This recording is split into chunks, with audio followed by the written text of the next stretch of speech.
nationwide sa tanghali. Kada balita nationwide. Kabrigada, nasa El Nido, Palawan na ang main vessel ng grupong Atin Ito Coalition at mga volunteers nito. Ngayong umaga, matagumpay na nag-disembark sa Palawan ang MV Kapitan na Felix Oca. Bago ito mga kabrigada, una na sinabi sa panayam ng Brigada News FM Manila kay Atin Ito Coalition Convener Edicio de la Torre na simula alas 5 ng hapon ay mag-uumpisa na ang kanilang sunset musical send-off para sa isang konsyerto. Anya, bagamat may panganib dulot pa ng tensyon sa dagat, nagplano pa ang grupo ng mga contingency measures para masigurong ligtas ang lahat. Ang pangunahing layunin ng kanilang konsyerto ay mapakalat ang kapayapaan sa area.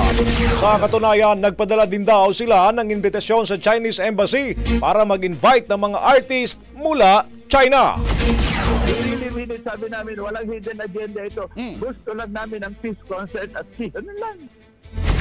Ilan sa mga unang nagsabing magpe-perform ang dalawang K-pop groups kabilang ang Horizon, isang boys group na kinabibilangan ng mga Pinoy at isang girl group na Aimond.